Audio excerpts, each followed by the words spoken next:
Es un honor para mí presentar hoy a Alfonso Amado, reconocido pediatra, neuropediatra, que nos acompaña esta tarde en este taller virtual en el que abordaremos el neurodesarrollo, el sueño y la alimentación.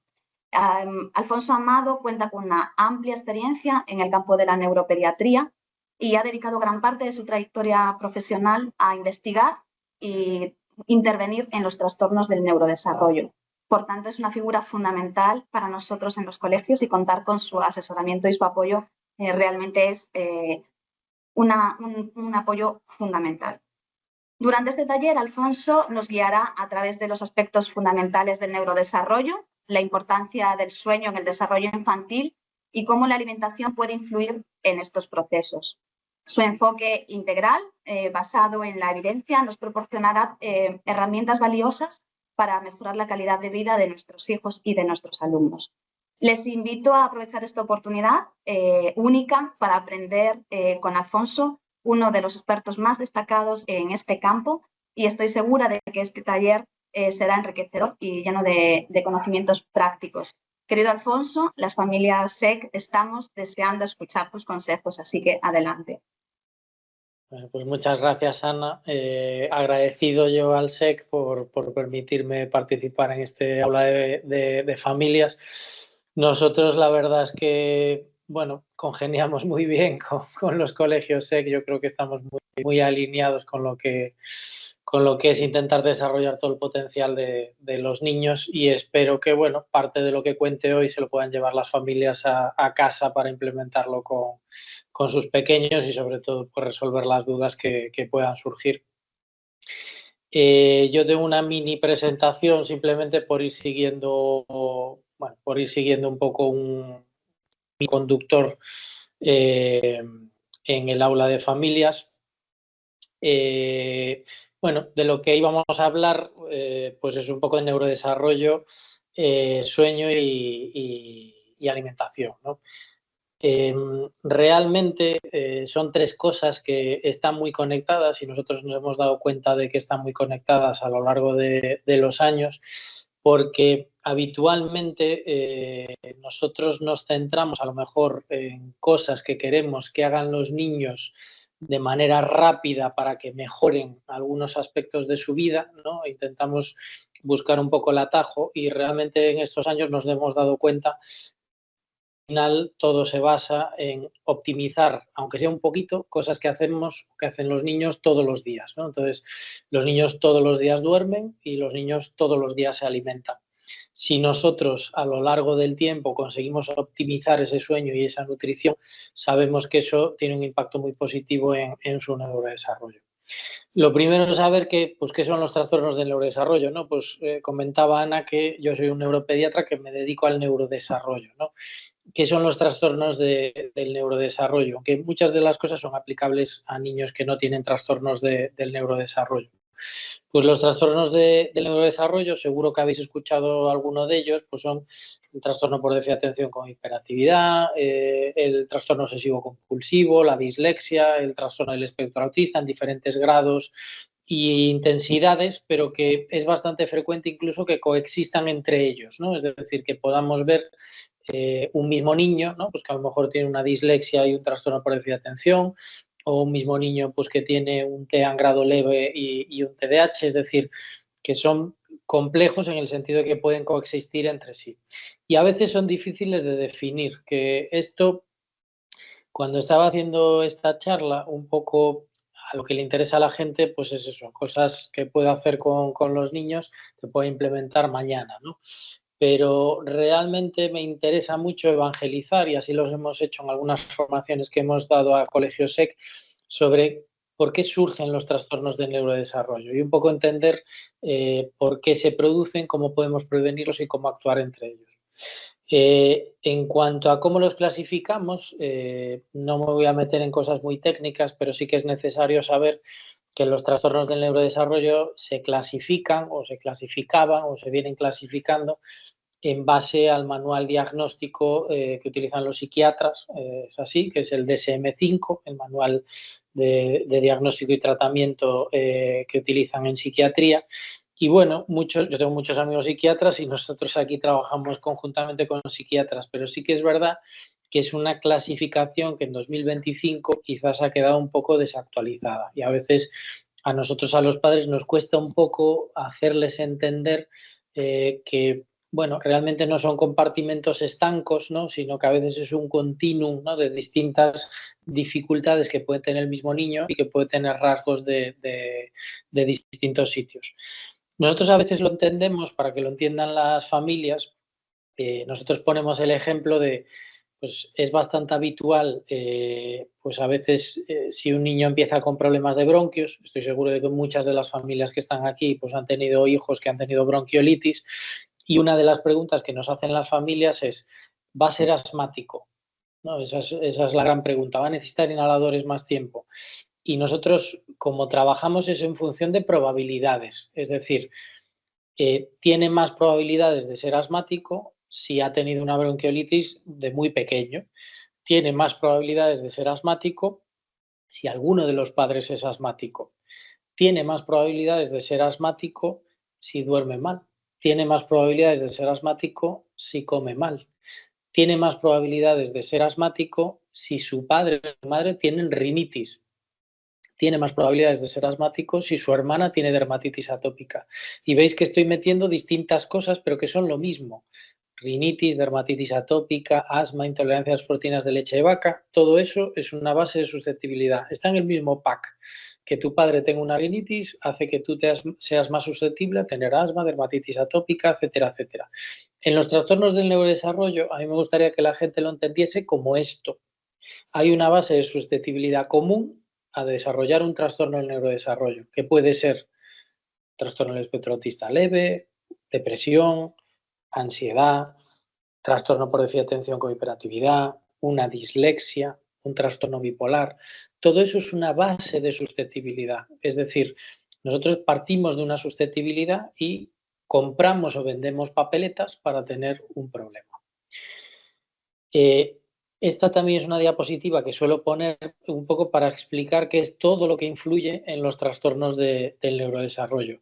Como os decía, yo tengo una base de susceptibilidad que son los genes que heredo de mi padre y de mi madre, ¿no? Eso no lo puedo cambiar, es lo que heredo, es la base desde la que parto, pero el ambiente prenatal influye sobre esa base de susceptibilidad.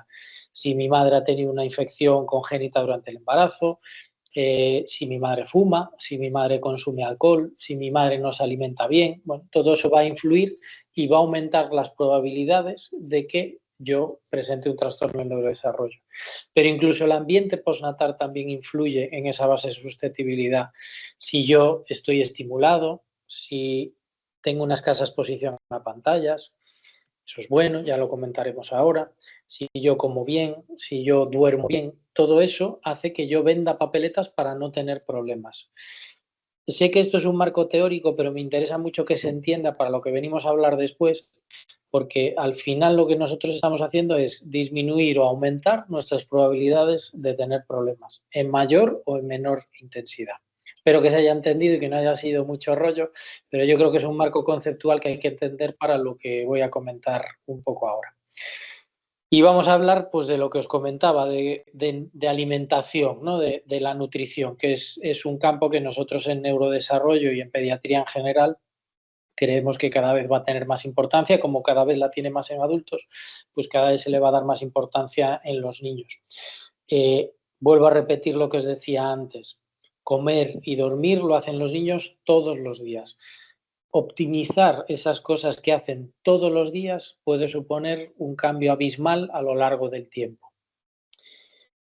¿Problema que tenemos? Pues que yo os hablaba de que nosotros tenemos pues, unos genes que heredamos que no podemos cambiar. Esos genes que heredamos de nuestros padres y de nuestro padre y de nuestra madre, esos genes se han ido seleccionando a lo largo del tiempo, a lo largo de miles de años. ¿Qué problema tenemos? Y esto lo voy a reducir, lo voy a hacer muy simple para que se entienda. El problema que tenemos es que esos genes que se han ido seleccionando a lo largo del tiempo son unos genes que lo que favorecen es que tú tiendas a acumular grasa para que en periodos de ayuno, que era lo que ocurría anteriormente, seas capaz de sobrevivir a ese periodo de ayuno. Perdón, no sé si me estoy explicando. Nosotros tenemos unos genes que previamente eran muy beneficiosos porque nos permitían acumular grasa para periodos de ayuno, pero ahora mismo vivimos en un mundo mecanizado, rutinario y en el cual tenemos un acceso ilimitado a calorías, con lo cual esos genes que eran una ventaja evolutiva ahora mismo son una desventaja evolutiva. ¿Y qué ocurre? Que nosotros pues tenemos que jugar con eso. Nosotros tenemos esos genes que nos vienen heredados a lo largo de miles de años y tenemos que ser conscientes de que nuestro cuerpo está preparado para acumular grasa y acumular calorías.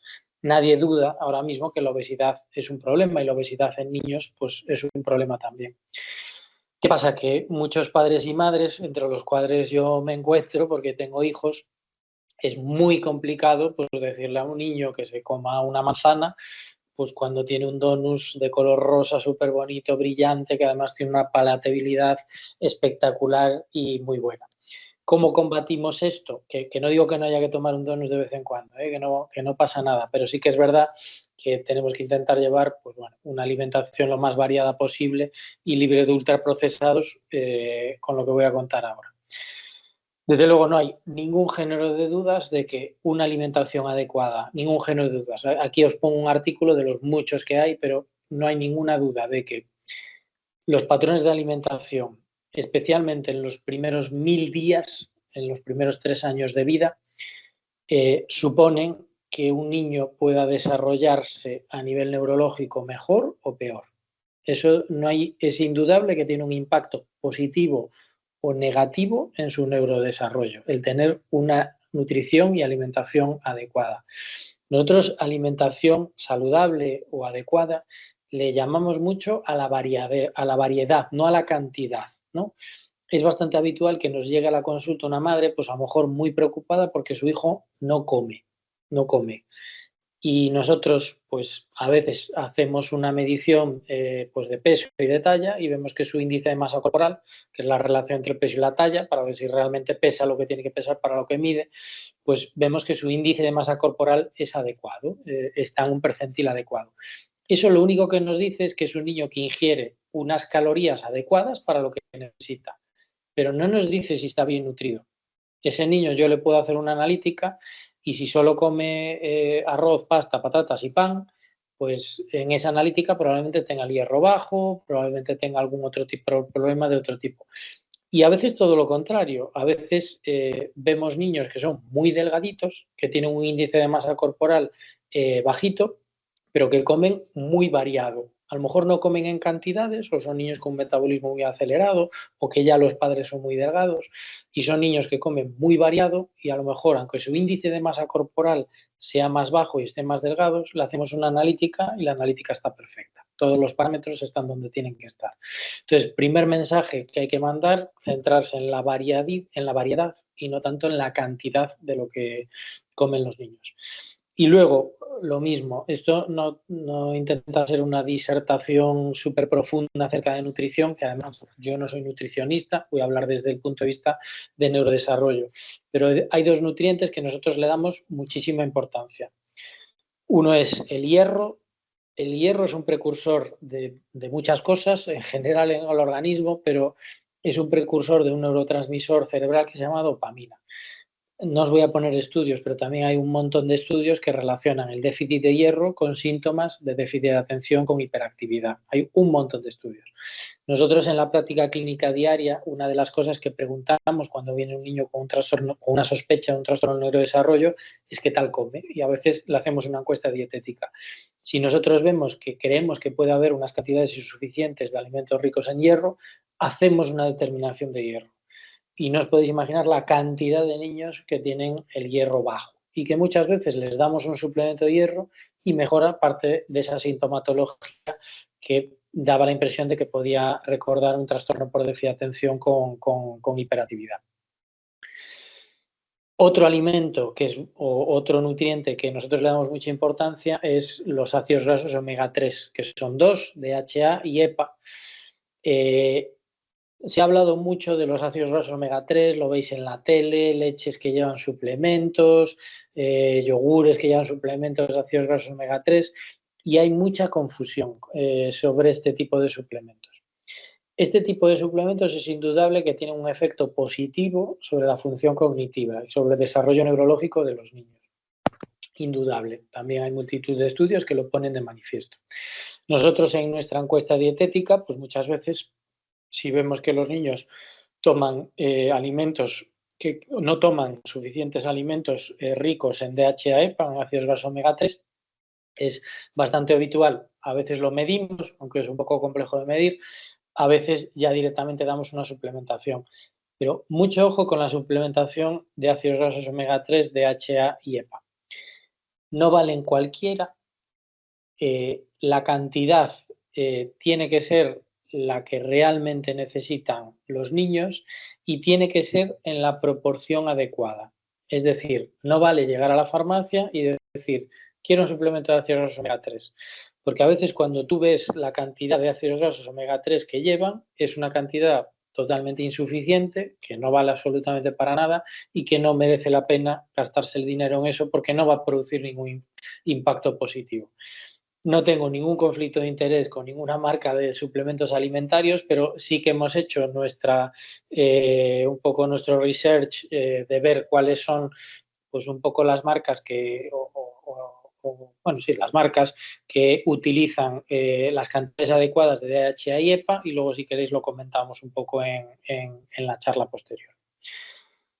Por lo tanto, en cuanto a nutrición, cosas importantes que hay que tener en cuenta. La nutrición, la alimentación influye en todo, en absolutamente todo. Neurodesarrollo, comportamiento, crecimiento, sueño. La nutrición afecta, si tengo problemas infecciosos, afecta a todo. El alimentarnos bien afecta a todo. Cuanto más pequeño es el niño, más importante. Os he comentado la importancia de los 1000 primeros días de vida, de los primeros 3 años de vida del niño. Eso es un momento crucial. Siempre el objetivo es proporcionar rutinas adecuadas desde el principio. Eso es fundamental. Cuarta cosa, no pantallas electrónicas. Ya os lo comenté anteriormente. Nosotros aquí colaboramos con una nutricionista y, bueno, gran parte de la gente que viene, pues un principal motivo de consulta es mi niño no come, ¿no? La primera pregunta que les hace la nutricionista a las familias, que el motivo de consulta es mi hijo no come, es si come con pantallas. Por mucho que la gente piense que los niños comen más poniéndola en la pantalla, realmente comen menos. Ellos desaprenden a comer. Al final ellos saben que tienen que tener apagado el cerebro para poder engullir. Y al final eso es desaprender a comer. No son capaces de comer por sí mismos. Entonces, aunque parezca un atajo, que es lo que os comentaba yo antes, realmente no es una buena estrategia y nunca va a salir bien. Intentar evitar alimentos que sean muy palatables a edades muy tempranas. ¿Esto qué quiere decir?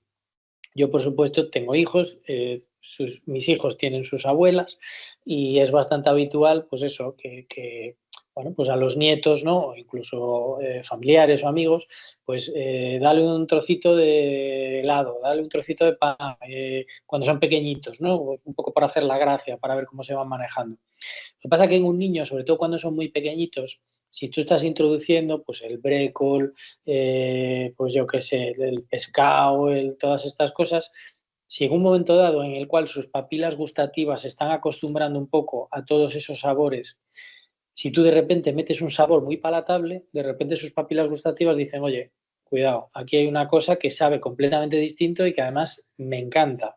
Y sus papilas empiezan a decir, oye, el brécol déjalo, dame todo esto, las galletas, el pan y todas estas cosas. Entonces es importante hacer, no quiere decir que no lo puedan tomar, ojo, no estoy diciendo que haya que eliminarlo. Quiero decir que cuanto menos lo demos, sobre todo a edades tempranas, más variedad de alimentos y más fácil va a ser que coman cosas. Importante, tiene que haber un tiempo dedicado a las comidas. En niños que no comen bien es bastante tentador decir, pues no te levantas de la mesa hasta que no acabes la comida. Y al final los pobres pues van enganchando la comida con la merienda con la cena, y al final pues el típico niño que no tiene hambre nunca porque va comiendo como trocitos poquito a poco a lo largo de las horas. Entonces, aunque cueste, y vuelvo a decir, yo tengo hijos también, pues tú asígnanos un tiempo a la comida. Pasa ese tiempo y bueno, se quita el plato y se espera la siguiente comida, que no pasa absolutamente nada. Importantísimo no sustituir comidas. No vale de nada el si no te gusta esto, te preparo otra cosa, porque claro, el niño lo que va a aprender es, sé que tengo que decir que no quiero esto para conseguir lo otro. Importancia de la variedad, no de la cantidad, es lo que os comentaba, siempre centraros en variedad, no en cantidad de alimentos, y luego intentar buscar fuentes ricas, alimentos ricos en ácidos grasos omega 3, DHA y EPA y hierro, y si no, pues buscar a veces una suplementación. Vamos con el tema del sueño. Este es el número de horas que debería dormir un niño o una niña según la edad que tiene. Todos ahora mismo seguro que estáis pensando que ninguno de vuestros hijos, o a lo mejor sí, no lo sé, ninguno de vuestros hijos cumple estos criterios y tenéis razón. Es complicadísimo cumplir todas esas horas de sueño a lo largo del día. Con lo cual, no vamos a buscar tanto un número de horas de sueño, sino vamos a intentar buscar un sueño adecuado. ¿Esto qué es? Que se queden dormidos a la hora que se tienen que quedar dormidos, que descansen por la noche, que no despierten por la noche y que se levanten descansados, independientemente del número de horas. Primer problema con el que nos encontramos. Pues el primer problema con el que nos encontramos es el tema de irnos a la cama. Ese es un problema que tiene una solución bastante sencilla. Esta sí que tiene un atajo. Además, ahora venimos justo del cambio de hora, ¿no? Que de repente se han descolocado otra vez los niños todos los horarios y nosotros también los adultos.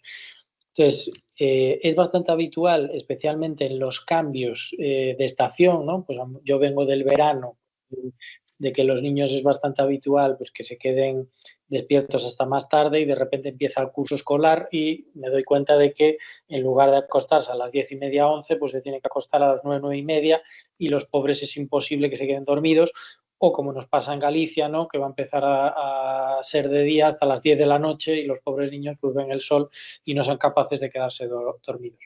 Cuando un niño tiene un retraso de inicio de la fase de sueño, bien pues porque sea un cambio de estación, un cambio horario, un cambio de rutinas, bueno, la melatonina es un suplemento alimenticio, no es un medicamento que en ocasiones nos puede ayudar a resetear un poco ese horario que lo tenemos un poco descolocado.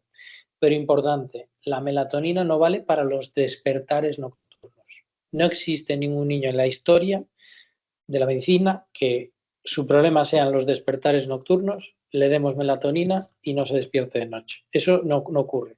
La melatonina solo sirve para adelantar el inicio de la fase de sueño. Ese niño que yo quiero que se quede dormido a las 9, 9:30, que luego duerme toda la noche, y que el pobre no se queda dormido hasta las 11:30, 12, por la razón que sea, por cambio de horarios. Bueno, ese niño le podemos dar melatonina para adelantar el inicio de la fase de sueño. Con los despertares, ahí sí que la melatonina no tiene un papel adecuado. Los despertares es el típico niño que se queda dormido, pero que despierta a lo largo de la noche un montón de veces. ¿Cómo afrontamos nosotros estas circunstancias? Nosotros lo primero que preguntamos a las familias es cómo se queda dormido ese niño. Y muchas veces nos encontramos pues, que es un niño que se queda dormido, no siempre, pero a veces se puede quedar dormido en casa. Se queda dormido en cama de sus padres. Los padres, cuando se queda dormido, pues tipo bomba, ¿no? Así que quieres desactivar sin prácticamente tocarlo, llevándolo ahí muy, muy sigilosamente, lo ponen en su cama o en su cuna y se van. Nosotros y los niños nos despertamos un montón de veces a lo largo de la noche. Muchísimas veces nos despertamos. ¿Qué ocurre en esos pequeños despertares? En esos pequeños despertares, nuestro cerebro pues simplemente chequea que está todo bien, que es cuando pues, a lo mejor yo me doy la vuelta en la cama o me coloco de una manera o algo así o me rasco la cara. Eso es un micro despertar. Mi cerebro simplemente lo que ve es estoy en el mismo sitio, la temperatura es la misma, no ha cambiado nada, estoy donde tengo que estar, sigue durmiendo. Y esos microdespertares nosotros no somos conscientes de ellos, simplemente nos damos la vuelta, nos volvemos a quedar dormidos. Vosotros imaginaros que os quedéis dormido en vuestra cama y en ese microdespertar aparecéis en el salón. Vuestro cerebro de repente manda una alarma y dice, oye, aquí ha pasado algo, tú te has quedado dormido en un sitio, estás en otro, despierta inmediatamente y tienes que volver al sitio donde te has quedado dormido. Entonces, es bastante habitual que esos niños que se quedan dormidos en un sitio, pero que luego los llevan a otro, despierten, tengan más despertares y al final estén despertando a lo largo de la noche. Es importante quedarse dormido en el de que te vas a dormir, que puede ser con tus padres, ¿eh? En eso no nos metemos, es decir, si duerme toda la familia junta, pues bueno, en principio no tiene por qué haber ningún problema, pero no se debe andar cambiando de cama en medio de la noche. Últimamente sí que es verdad que se tienden a utilizar melatoninas de liberación retardada, que están indicadas a partir de los 2 años, para niños con despertares nocturnos. Inicialmente lo utilizamos los neuropediatras en niños con trastornos de neurodesarrollo, ahora se utiliza en niños sanos, en principio con un trastorno del sueño, y suele ser bastante eficaz. Pero eso siempre tiene que ir acompañado de unas rutinas adecuadas de sueño. Y luego tenemos otro fenómeno también en niños que es bastante habitual, que es el tema de los movimientos continuos durante el sueño, que es el típico niño pues que los padres lo dejan en su cama y cuando van a despertarlo por las mañanas, pues es como si hubiese pasado una manada de búfalos por la habitación y las sábanas completamente destrozadas, ellos en posiciones rarísimas. Bueno, pues estos niños siempre intentamos ver que tienen los niveles de hierro adecuados. ¿Veis la conexión entre alimentación y sueño? Porque es bastante habitual que los niños que tienen, en ocasiones se llama piernas inquietas, ¿no? Niños que se están moviendo continuamente durante la noche, tengan unos niveles de reservas de hierro bajos y al darles un suplemento de hierro también mejore esa hipercinesia, ese exceso de movimiento que tienen durante la noche. Por lo tanto, conclusiones un poco comunes, ¿no? de cosas que habíamos hablado. No pantallas, ya veis que las pantallas no son adecuadas para comer, no son adecuadas para dormir, eso es crucial. Antes os decía yo, pues los niños tienen que irse a la cama, ¿no? Pues cuando se va el sol, porque al final tú secretas la melatonina, la melatonina endógenamente, ¿no?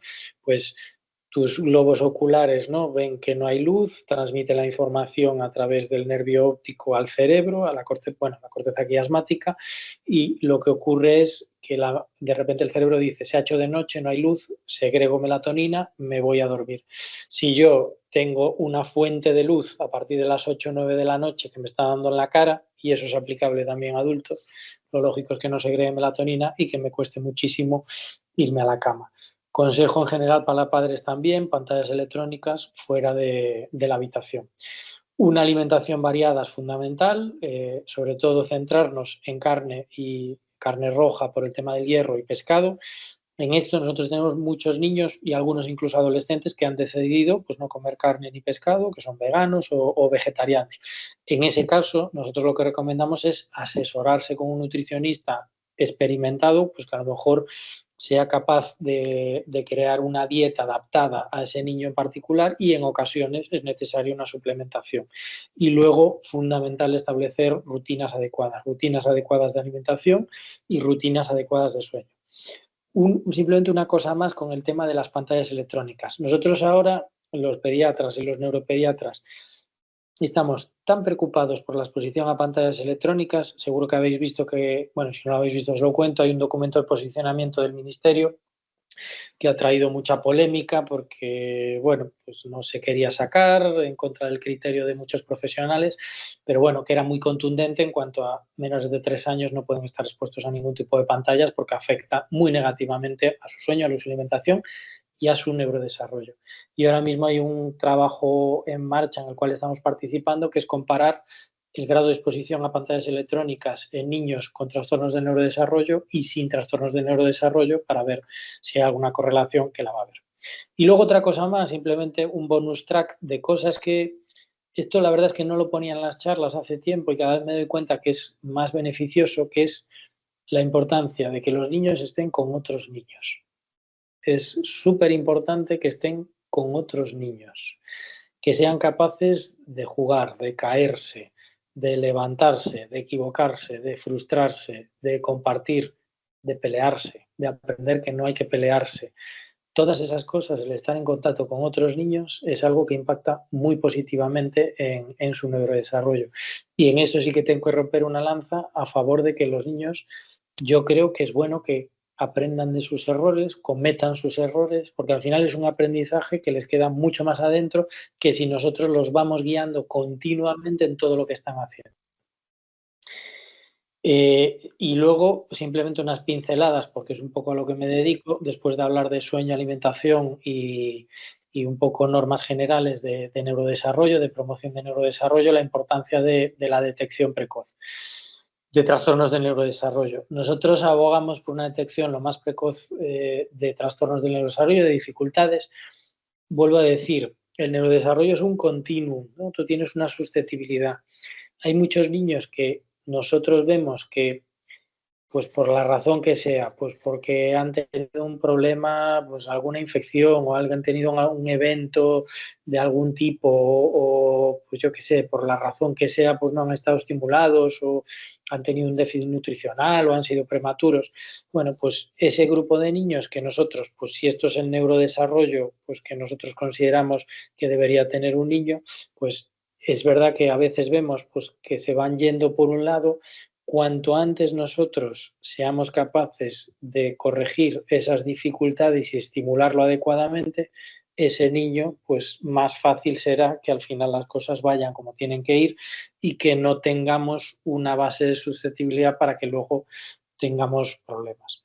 Realmente cada vez es más importante y cada vez es más importante en las escuelas. Nosotros cuando dábamos formaciones a los colegios SEC, nos preguntaban, ¿pero vosotros cómo hacéis los diagnósticos? Bueno, pues mira, utilizamos estas escalas, hacemos estas valoraciones, pero siempre, siempre, siempre, en todos los niños pedimos información de la escuela. Si yo no tengo información de la escuela, no voy a estar cojo completamente valorando a ese niño. ¿Por qué? Porque la escuela es un medio estructurado, siempre están los mismos compañeros, siempre son los mismos horarios, el mismo sitio, alguien que los ve todos los días. La información que tienen los maestros es algo que no es comparable a lo que extraiga ningún médico en una consulta aislada, con lo cual es importantísimo todo lo que nos dicen los maestros.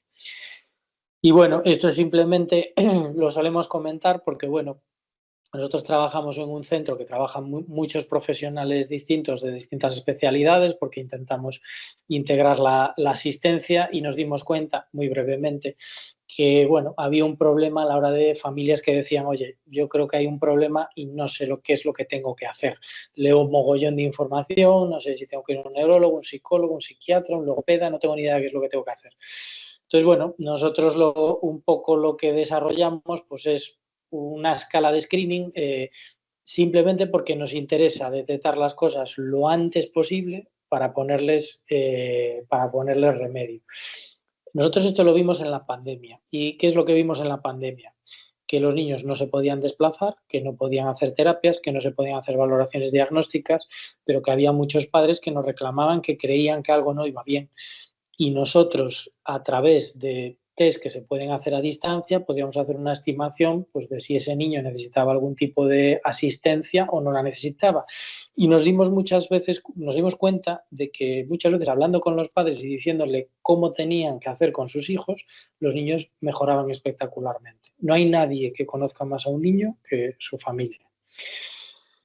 Entonces, bueno, es eso. Nosotros tenemos una ventana de oportunidad con los niños pequeñitos, sobre todo por debajo de los 5 años, y el problema que veíamos es que los padres ven un problema pues al año y medio, pero no llega un diagnóstico hasta los 4 años y en ese tiempo no se ha hecho absolutamente nada.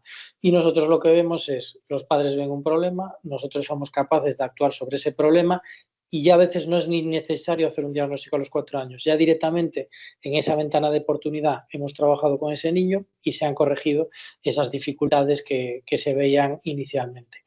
La página donde se puede iniciar el proceso pues, se llama encajamosdiferente.com, es un test que está disponible en inglés y en español y simplemente te da pues, un grado de preocupación con respecto a las dificultades que puede haber con tu hijo y te dice qué es lo que tienes que hacer, ¿vale? Te va guiando sobre el proceso. Bueno, espero no haberme extendido mucho. Muchas gracias a todos, gracias a Ana y al resto de profesionales del SEC, que vuelvo a decir que la verdad es que son centros con los que estamos muy alineados y de los que aprendemos un montón de ellos y bueno, quedo pendiente de las preguntas que puedan tener las familias.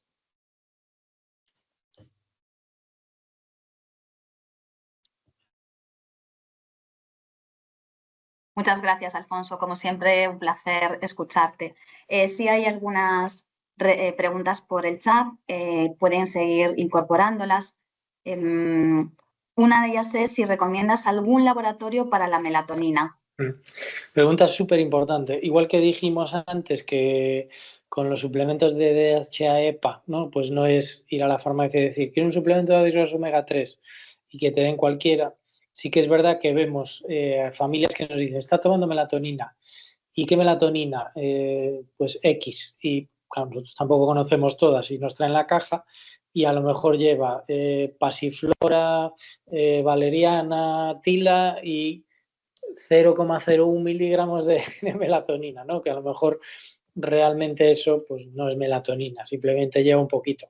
Nosotros, vuelvo a decir, no tenemos ningún conflicto de interés con ninguna marca comercial, pero sí que es verdad que hay dos marcas comerciales que sí que son melatonina pura y que son las que realmente nosotros hemos revisado que toda la compliance es correcta. Una es el Melamil, que sale en la tele, y otra es una marca que se llama Curasueño, ¿vale? O Curasana. Que además esta tiene la ventaja que son pulverizaciones, es decir, que los niños no lo tienen que tragar, son pulverizaciones que se ponen en la boca. Entonces, bueno, habitualmente nosotros trabajamos con esas dos, con Melamil o con Curasueño o Curasana. En cuanto a melatonina de liberación retardada, que son esos comprimidos, el que tiene la indicación ahora mismo por ficha técnica, pero eso ya lo tiene que recetar un médico, el principio, bueno, la marca comercial se llama Eslenito, ¿vale? Y esas son las melatoninas de liberación retardada que pueden ser útiles en niños en los cuales tienen muchos despertares y no tanto es un problema de conciliación. Gracias, Alfonso. Hay otra pregunta que es, ¿los profesores reciben formación anualmente para aprender a detectar trastornos? Y creo que esa la podemos compartir la respuesta, Alfonso. Bueno, como coordinadora, sí, como coordinadora de infantil y primaria en SEC, en los coles SEC, todos recibimos formación, tanto de la Universidad Camilo José Cela, que hay expertos en la materia, como dentro de los coles. Tenemos los viernes de planificación colaborativa y ahí hay algunos de ellos que están destinados a identificar y detectar los trastornos dentro del aula. Y no solo eso, que con Alfonso y con Natalia, su compañera logopeda de la Ruta Azul, nos han enseñado no solo a identificarlos, sino también a cómo intervenir dentro del aula. Sí, a ver, en esto solo añadir que, vamos a ver, dice mucho del SEC que ellos mismos pidan formación de gente que cree que le puede aportar algo. O sea, no hay nada que me pueda llenar más que un maestro que diga, me gustaría profundizar más en este tema. O sea, eso demuestra unas ganas de aprender, unas ganas de querer tener una mejor asistencia con las familias y unas ganas de saber que quiere pues, conocer las últimas novedades para tratarlo mejor, que bueno, siempre nosotros decimos que un indicador de que un centro educativo es el adecuado, pues es un poco la formación, el reciclaje que le dan a sus maestros. Hay dos más, en realidad. ¿Las leches infantiles con omega 3 son válidas? No, es lo que comentaba, que al final tú ves la cantidad de ácidos grasos omega 3 que tienen esas leches y realmente no llevan la cantidad adecuada que sería considerada para mejorar el neurodesarrollo de un niño. En esto, por decirlo así, es lo mismo, no tengo ningún tipo de conflicto de interés con ninguna marca, pero hay una marca que se llama Norsan que realmente lleva la cantidad de DHA y EPA al porcentaje que debe llevarlo y al final, bueno, yo creo que es la marca que más o menos ha entendido cuál es la suplementación adecuada en niños. Hay otros suplementos que se llaman Omega Kids, pero yo creo que no se comercializan en muchos sitios. Quizás serían esas dos alternativas, Norsan o Omega Kids, sobre todo, como digo, niños que comen mal, ¿no? O que no tienen una ingesta adecuada de pescado. Claro, si aquí, pues en SEC Atlántico, ¿no? Que todos están comiendo lubinas todos los días y demás, pues al final, pues probablemente los niveles de ácidos grasos omega 3 sean adecuados.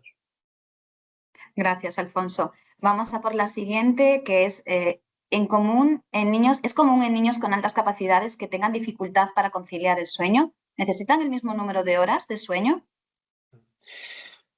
El tema de las altas capacidades, eso es un melón, yo siempre digo que complicado. Sin meterme en muchos líos, un niño con altas capacidades no debería tener dificultades para conciliar el sueño, en principio. Sí que es verdad que hay niños con altas capacidades en los cuales vemos unas peculiaridades de su conducta, ¿no? Pues a veces son niños con unos patrones de interés pues un poco absorbentes y restringidos, a veces tienen dificultades para captar bromas o ironías o dobles sentidos, tienen un sentido de la justicia muy alto, son niños a veces que se sienten un poco incomprendidos o que a veces no se hacen entender adecuadamente, a veces son niños muy sensibles, ¿no? Que les afectan mucho las cosas, que no toleran mucho la frustración. Entonces sí que hay un perfil de niños con altas capacidades que sí que a veces pueden tener dificultades para conciliar el sueño. Y eso ocurre principalmente en la adolescencia, que a veces se desregulan completamente los ciclos sueño-vigilia. Sí, yo creo que necesitan el mismo número de horas, pero sí que es más frecuente que tengan trastornos del sueño. Hay otra por aquí, Alfonso. Cuando hablaste de tiempo para comer, ¿en cuánto tiempo debería comer un niño de 3 años, de 7 años? No sé si varía el tiempo. ¿Hay que darles 30 minutos, menos, más? Cada uno conoce a sus hijos, ¿no? Y sí que es verdad que, pues yo qué sé, yo me siento a cenar con mi mujer y cuando ella toma el primer bocado yo ya estoy acabando todo lo que estoy comiendo. Entonces sí que hay distintas velocidades a la hora de comer. Quizás yo no marcaría un cronómetro, ¿no? Porque puede haber comidas pues, que le lleven más tiempo y comidas que le lleven menos tiempo, pero sí que intentaría aplicar el concepto de evitar no te vas a levantar hasta que acabes de comer, ¿no? Ese no es un concepto que los niños entiendan bien. Entonces sí que marcaría el concepto de, bueno, vamos a comer todos juntos, ¿no? Cuando se pueda, si se puede, sobre todo con las cenas, y en el momento en que vayamos todos acabando de comer, pues bueno, te podemos dejar un poquito más de tiempo, pero si ya hemos acabado todos de comer y ya creemos que es un tiempo prudencial, pueden ser 30, 45 minutos, pues bueno, retiramos el plato y no pasa absolutamente nada. No hay ningún problema. Perfecto, pues creo que hemos dado respuesta a las preguntas que estaban por el chat. Ah, no, pues hay alguien más. Alfonso, quieren aprovechar al máximo tu presencia. ¿Cómo preparar el cambio? A ver, perdón, que hay más. Voy a subir un poquito. ¿Cómo preparar el cambio necesario para entrar en primaria a una niña de 5 años que duerme actualmente 12 horas con apenas pequeños despertares por frío y calor o necesidad de presencia tras 4 años con problemas, pesadillas, activación por la noche, no querer dormir, dormir a trozos de 2 a 4 horas, tras quitar la siesta, a los 3 y medio volver a eso? A ver si lo entendí bien. La niña tiene 5 años, ¿no? Duerme 12 horas, no descansa, o sea, descansa bien, tiene pequeños despertares, pero que previamente tuvo todos esos problemas de 4 años. pesadillas, no querer dormir y demás. A ver, no hay que prepararlo de ninguna manera. Si realmente la niña ahora mismo duerme bien 12 horas y tiene pocos despertares, lo que funciona en principio no se toca. No haría tampoco ninguna preparación especial, mantener los hábitos que está teniendo ahora. Nosotros con el sueño siempre es que se quede dormido a la hora que se tiene que quedar dormido y que descanse adecuadamente toda la noche sin demasiados despertares. Vale, Alfonso, hay un par de ellas más. Va a tomar el relevo mi compañera de Alborán, Isabel, y yo os tengo que dejar que tengo una reunión con familias en mi cole, así que siento tener que dejaros. Hasta pronto. Chao, Ana. Gracias por todo. A ti. Sí, ya lo leo yo. Tener un retraso con el abandono del pañal puede estar ligado a algún problema del neurodesarrollo. No necesariamente. Hay niños, pues a veces son más perezosillos a la hora de control de esfínteres y niños que son pues un poquito más rápidos, pero no tiene por qué haber una correlación entre tardar en dejar el pañal y tener problemas de neurodesarrollo si el resto de habilidades las ha adquirido con normalidad, ¿no? Pues un niño que corre, salta, se mueve, se comunica, tiene un lenguaje adecuado, interacciona adecuadamente, no tiene ningún patrón de conducta anómalo, pues bueno, entraría dentro de la variabilidad que hay a la hora de controlar los esfínteres.